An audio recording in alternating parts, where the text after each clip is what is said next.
So we've now got quite a lot of time to question everybody, but shall we begin with questions for Nicole and Mark, as we can have a chance to ask him questions. Please tell us who you are.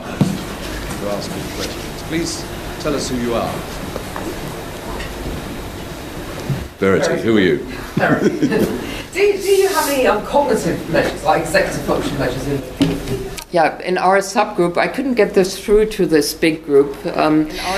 We have a huge set of neuropsychological testing. We also have the Wisconsin, which I don't like too much, but really an array of, as all neuropsychologists, much too many. Really an array of, as all neuropsychologists, but not looked at yet. Too many. One of the things that concern me, living in a very heterogeneous country, is when and where make a big factor. So how soon after brain injury and for how long do you measure quality of life, which could change dramatically, and where you live. If you're being tested in Biloxi, Mississippi, or Rochester, Minnesota, that's going to have a very, very different effect on the quality of services and remediation and everything else you could possibly imagine. So how does that get standardized in some way or another? It doesn't. I mean, especially in this study, which was purely based on convenience samples. This was a validation study, a developmental and validation study. We are hoping to assess now in an observational effectiveness study in Europe. We hope to assess the different situations in which, for example, rehab or care is being given from the acute or emergency room up to 2 years later, and I think just by stratification you can look at that. But I mean, social situation is utterly important for quality of life, and that's often dismissed, and it explains often more than 50% of the variance. It explains a lot more than. And we have slides on looking like for an education, and you see that people in primary schools do have a much worse quality of life than people in universities. So, yeah, in all scales, I could pull up the slide. So this means the care is not, or one explanation could be that the care is not that good and rehab is not that good than in people who come from different contexts. So one of the things I was thinking as I was listening to Nicole's presentation, I mean, are you tempted to use this measure in your studies, because you presented data on death and various other things? 6 items. The overall screener only has 6 items. 6 items. The overall screener only has 6 items. I've actually talked to because this isn't the first time Nicole and I have discussed this, and we have tried to get that in, and the big issue was, well, will the NIH fund it? That's always the first question, given the fact that everybody's always looking over your shoulder, at least back home, for every single dime you spend. And if you say you're going to do X and Y, and then you do something like Z, then right away you have problems with federal auditors coming in and say this wasn't part of the contract or part of the clinical trial.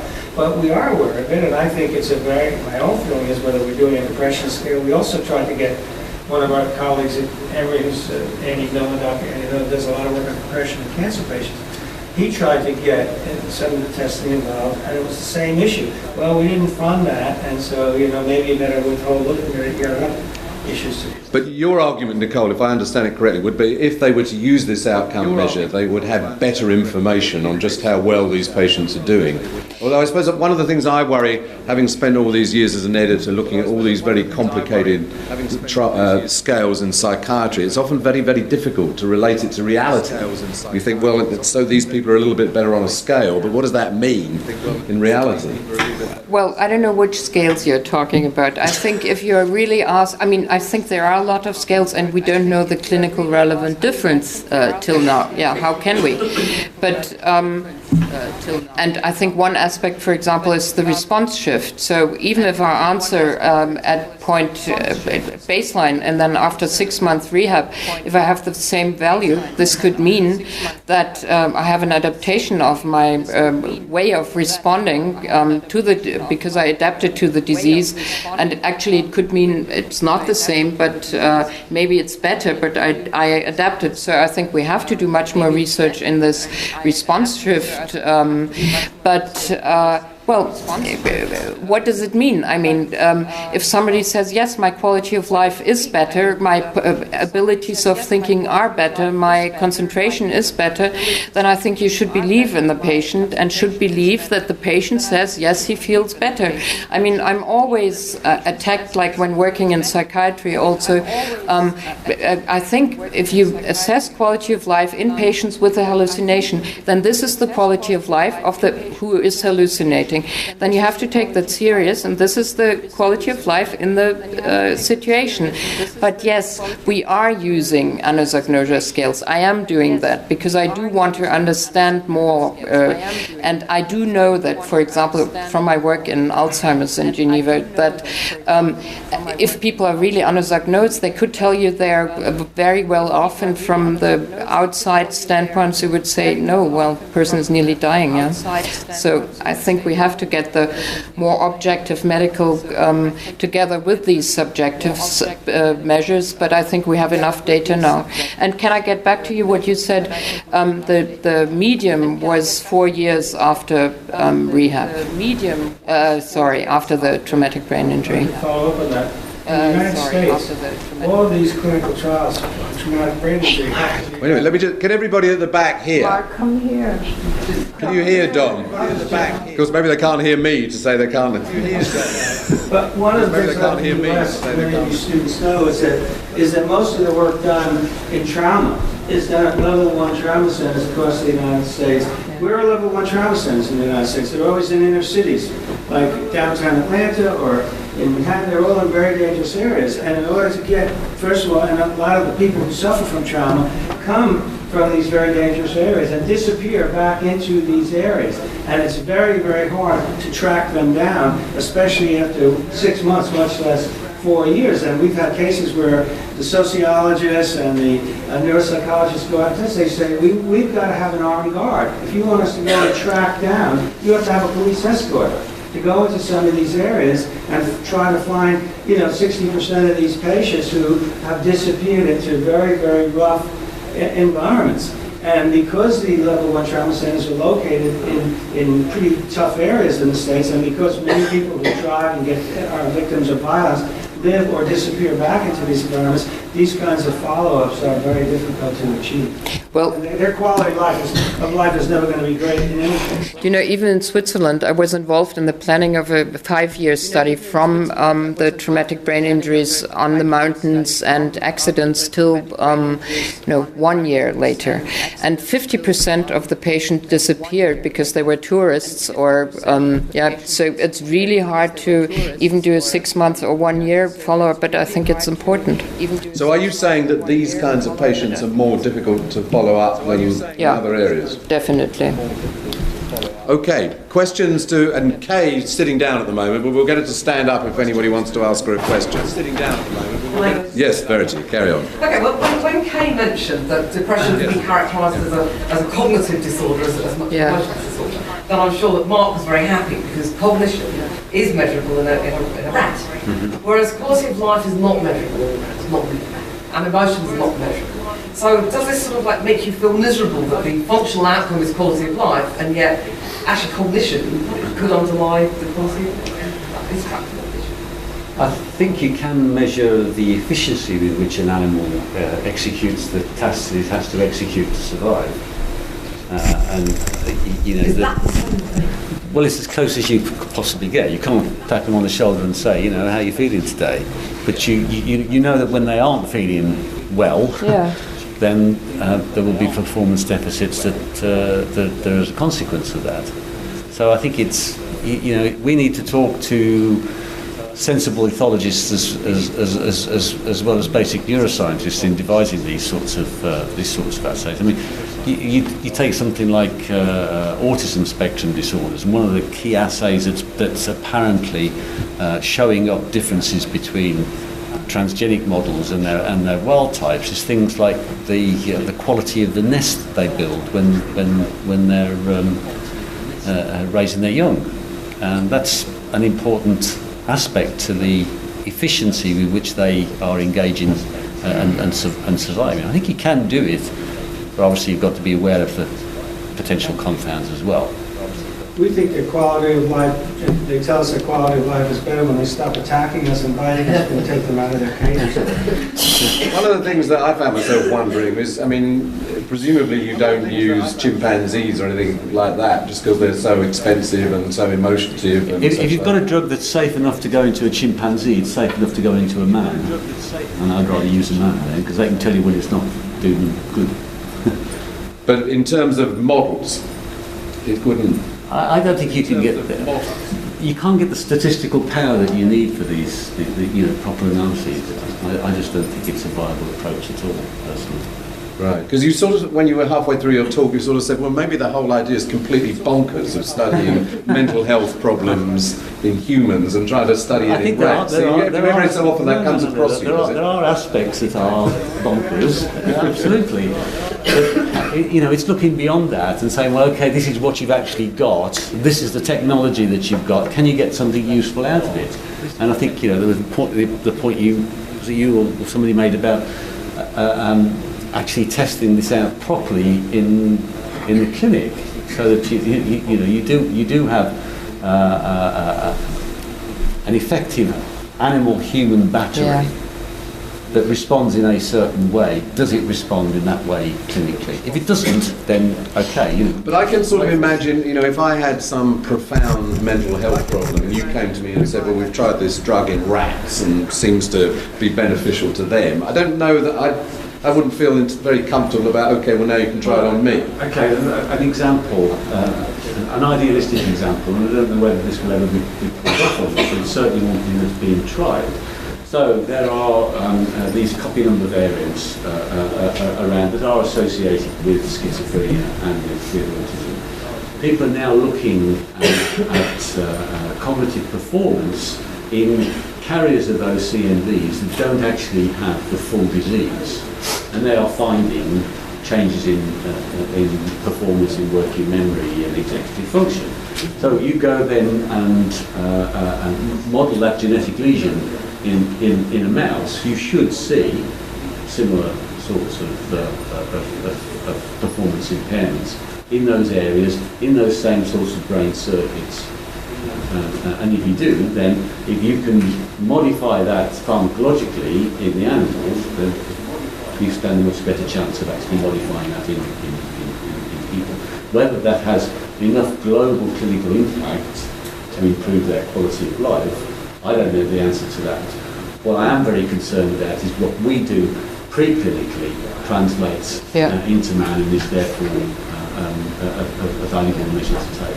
I always remember when I was a medical student reading a piece in the New Scientist that they showed that if guinea pigs were played very loud music, as you would hear in a disco, it turned them deaf. So they went and interviewed the owner of a discotheque and said, well, what do you think of this? And he said, well, we don't get a lot of guinea pigs in here. So here, tell us who you are and ask any other question. Here, tell us who you are. I was wondering, the common theme seems to be the fact that there are possibly very good treatments out there, but not the interest from the industry means to fund them. So I was wondering what ideas you might have about how to overcome this problem. Okay, shall we start with you? I think one very practical thing is that this will sound deeply cynical, but in the case of what do you get sued for? If you're a physician or a psychologist, you get sued generally for suicide. And I'm struck, you read through the chart reviews of lawsuits. No one at this point in time is obligated to indicate in their notes that they have recommended lithium or informed the patient or the family members about the efficacy of lithium in suicide prevention. I think it will take one good lawsuit to change physician attitudes about a drug that has no profit market. The only way you've been able to patent lithium in the past is to have a combination that was for time released version of it. And that has gone off patent. That went off patent a long time ago. So I think that people are going to renegotiate those waters and try to come up with something that is part lithium, part something else, I would guess. I don't know what's going to happen on that. I do know from a public health point of view that a lawsuit is more likely to make a difference probably in how people prescribe drugs that aren't represented by the pharmaceutical houses in new time ways. So that's I think also, at least certainly in mood disorders, the research into the genetics is going really quite well, and I think ultimately that's where the developments in drugs, medications are going to come from. And there are just huge studies, international studies, consortia, and so forth, as we speak, going on in 1,000 labs looking at these things. And the progress has been much more striking in the last 3 or 4 years than anyone would have guessed based on not such striking research before. So I think that that's where research is going to go, and I think that pharmaceutical houses are already very involved in that. I mean, all of us hate to see them pull out, but Lilly hasn't pulled out, Janssen hasn't pulled out. There are a couple of drug companies that are remaining, and as soon as the first really successful drug comes along, it will be back. They'll be back. But it seems odd, you were saying things are going better in the last 3 years, and yet it's in the last 3 years they've been pulling out. It doesn't seem to make sense. Well, it depends on what they've got in their pipeline. Right. I mean, there's this huge timeline between, obviously... So presumably their pipelines are largely empty. Yeah. Of novel agents. So what you're saying is when things are going better, it's sort of considerable distance out from having a likely candidate drug. Certainly mood disorders and schizophrenia. And you're saying that really lithium is underprescribed, and is that true everywhere? Are there any variations internationally? Is it more prescribed in some places than others? It's more prescribed in Europe, but I think if you look at the recent trends in Europe, antipsychotic medications and the anticonvulsants have taken, there's been very, one would argue, for the same professors in America who have had to step down that you mentioned, I mean, from the point of view of many of us, for absolutely egregious behavior and unjustifiable behavior. So that's caused a setback, I think, for legitimate use of a lot of pharmaceuticals. I was just going to say that people need to remember that to actually get a drug from the chemist first synthesizing it until it's actually on the market costs about $1 billion. And as much as everybody would like to be producing drugs for small numbers of patients, it just doesn't make economic sense. And so long as we live in a capitalist society, which but this is true not just you've got to take the business aspects into consideration. I mean, I've just been reading a book called The Rise and Fall of Modern Medicine, and it makes the point that in the 60s there were about 70 new drugs a year, and then in the 80s it had gone down, but it was still quite a lot. There's a French journal called Prescrire, which every year gives a prize for the most important drug developed in the last year, and they haven't awarded the prize for the last 4 years. So it's not only in psychiatry, it's across the board generally that there are lots of problems. And the argument in the book, The Rise and Fall of Modern Medicine, is there was a lot of stuff that sort of, they use the example of lithium, chlorpromazine, kind of fell into people's laps. And there was lots of stuff, they didn't have to be that smart to discover it, is what he's saying. And now it's all got much more difficult. We're a very risk-averse society now, and what we could, the risk of dying from QT prolongation is incredibly small in real-life terms, but you can measure it statistically, and that is then considered to be a risk that's too great for the public to be exposed to. There are different ways of dealing with this issue. I get this question asked to me a lot, and I was talking because I mentioned to you during my talk that the U.S. military is interested in what we do for a lot of reasons.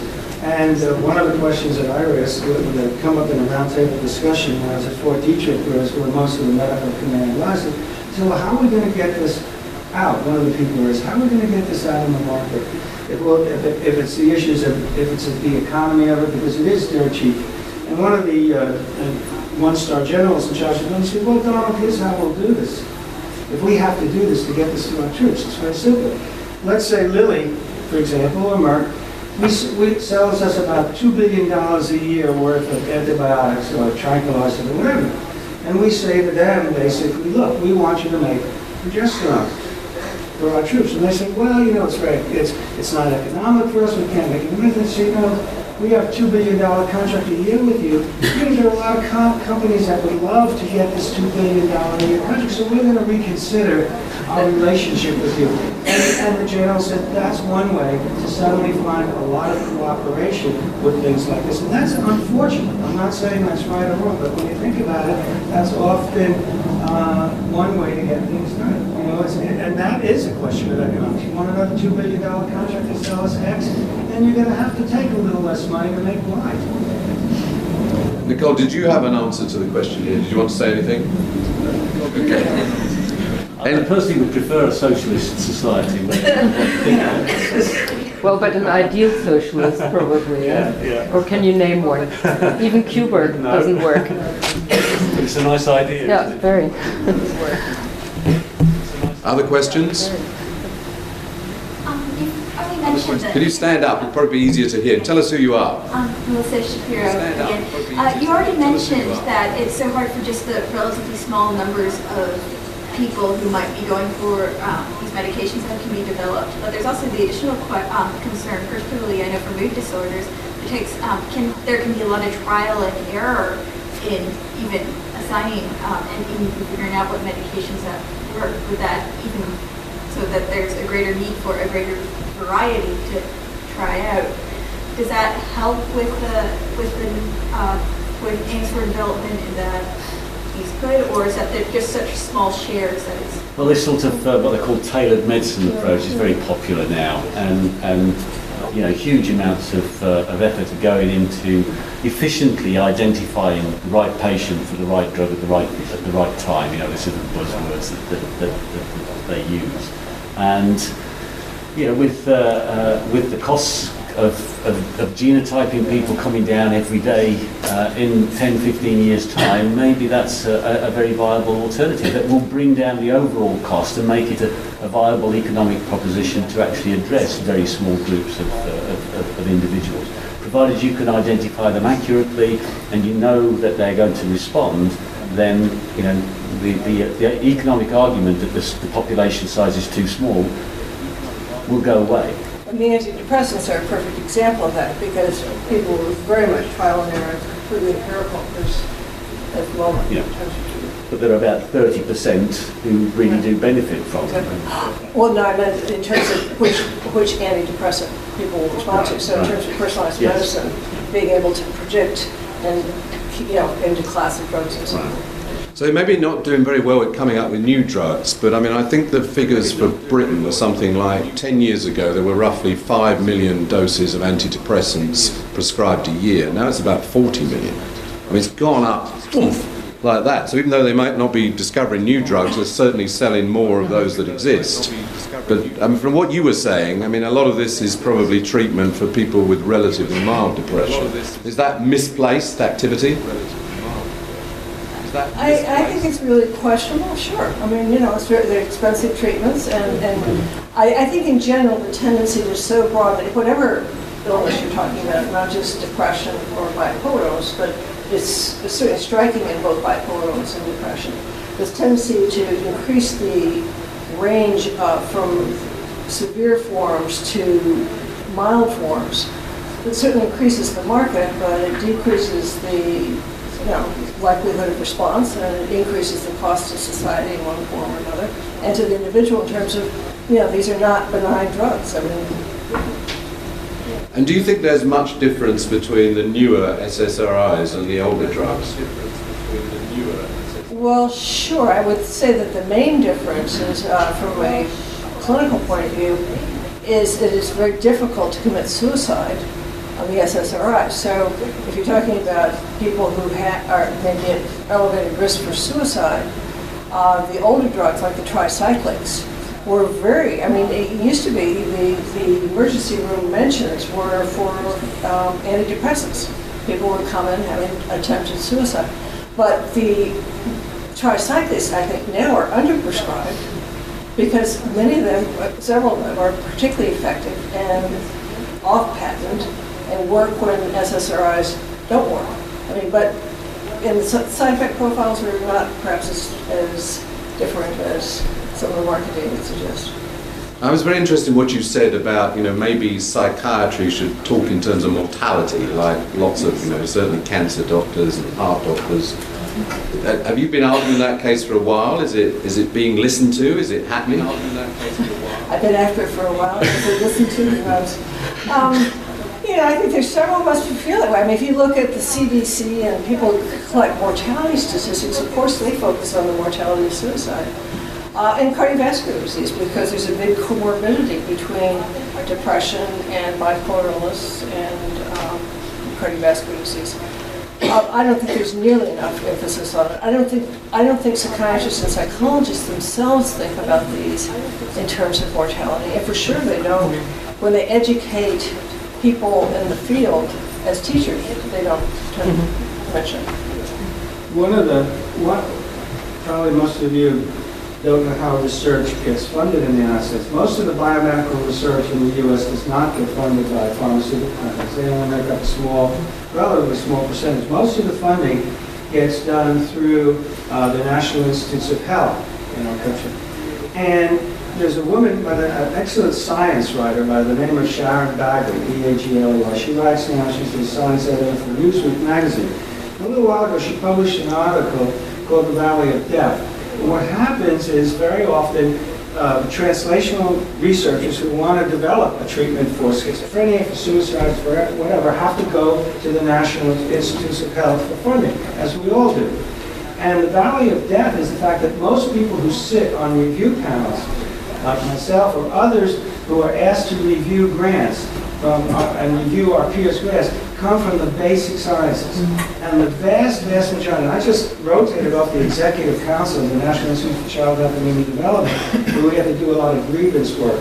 And I saw time and time again where any type of translational research was rejected, out of hand. Every excuse was found not to fund it. And I'm not complaining, because this is not a... Sounds like you're complaining. No, because it's not personal to me. We're in relatively good shape. But I saw time and time again where very solid proposals were given a tremendous runaround simply because they were translation.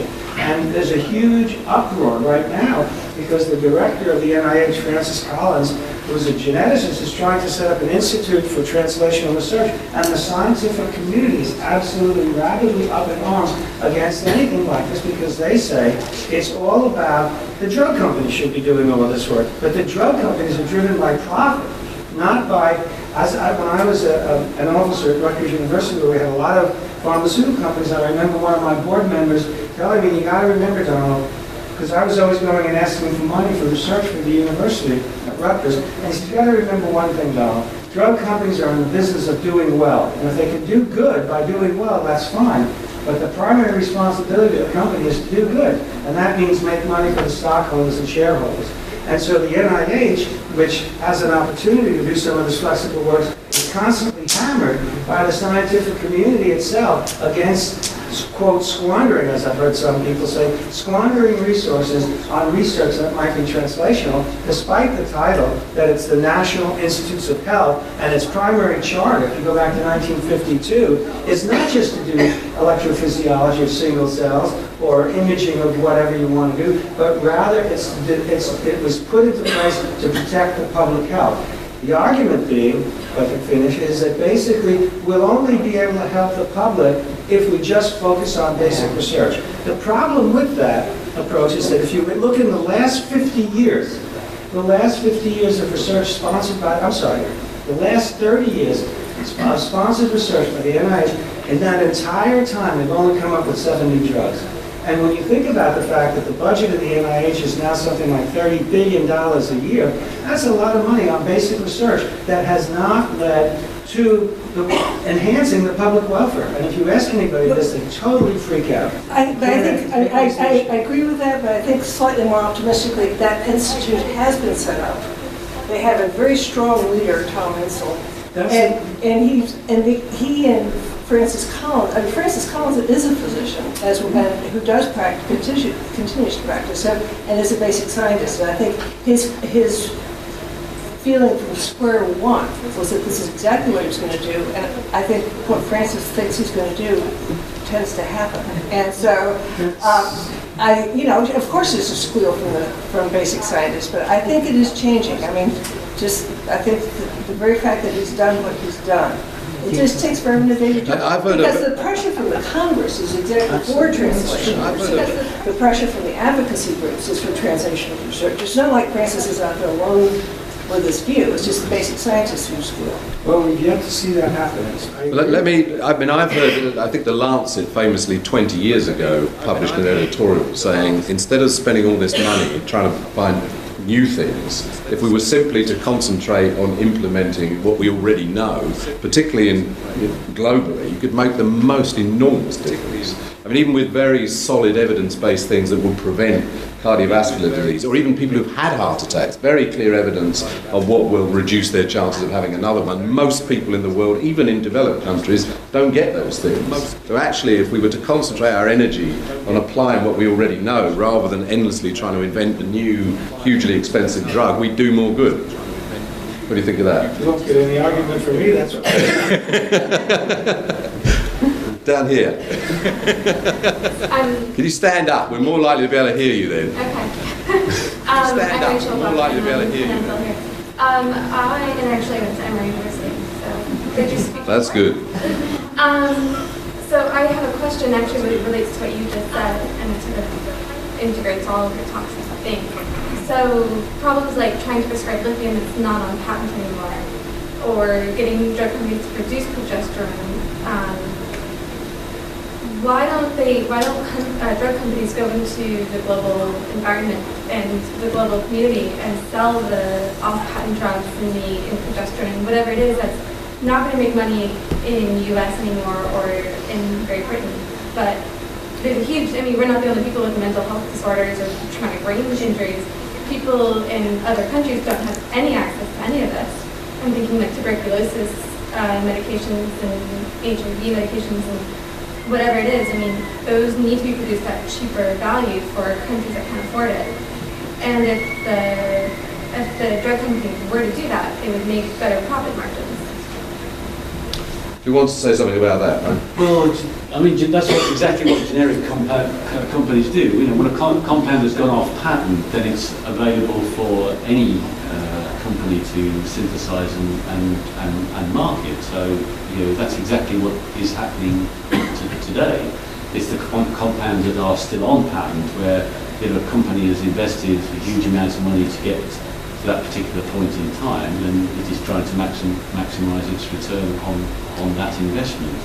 Patent life is about 18 years. Of course, then the skill becomes, how long can you delay patenting a new chemical entity to maximise that life. If you look at it from the generic company's perspective, then we see them as being sort of vultures circling overhead, waiting for the day to come, and they can snatch the results of our hard work and just go off and make it and sell it.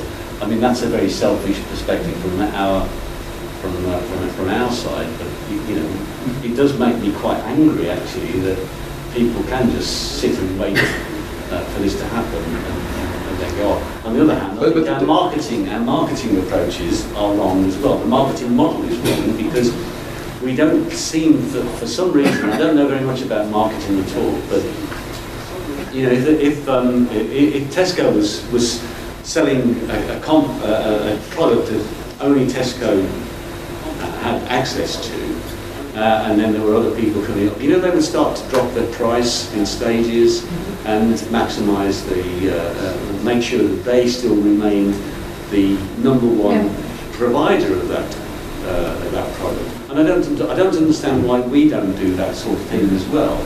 Well, but I mean, one of the points I was going to make, I mean, there's the research-based companies like Lilly, which essentially have a model of, develop a new drug, sell it at a high price, and have a very high margin. And the generic companies, many of which are in India and China, have a very different kind of model. But I think, but a lot of the research-based companies are now purchasing generic companies, aren't they? And the problem with the generic companies is they're not really into the business of marketing. So actually, most of what they're doing is substitute. So if you're already being prescribed a drug here that you were encouraged to prescribe by the research-based industry, then along comes the generic and substitutes for it. But they're not very good at reaching out to whole new groups of patients who, as you say, haven't got these treatments at all. So there's a sort of fundamental problem. But I think some companies, I mean, I've heard Andrew Whitty, who's the chief executive of Glaxo, speak about this and say we have to change our model. The old model of the blockbuster drug just isn't really working. They've got to do something different. And they've set up a section in the company that is specifically about low-income countries. And one of the things they do there is it sounds like I'm advertising Glaxo, I'm not. But they take 20% of the profits they make in those countries and they sell their drugs much, much more cheaply. They then reinvest it in the country. Well, not reinvest it, but actually give it to the country to build up its health system. Because one of the problems is, a lot of the countries where the people I work with work, there is no health system. So, how on earth are you going to prescribe the drug? There is no health system. You mentioned it. I wanted to talk about Glaxo and the investment. All right. Did you have anything to say on this? Right. Other comments or questions? Right. Other comments or questions? I'd just like to thank all the speakers for coming, and we have some gifts for everyone as well. All right, this is the end. Woo! Yeah, woo! Right, this is the end. Well, maybe we could thank you, because this was organised by... Yes. And then I would like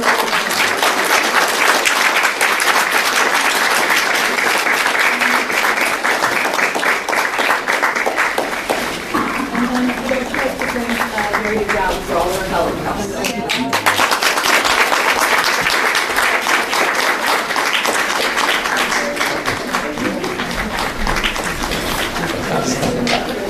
Well, that's very kind. Thank you very much. Thank you very much for coming. Thank you, Helen. Thank you very much. Thank you very much. So there's wine next door. Remember, wine's not entirely good for you, so don't drink too much of it. Thank you. Thank you.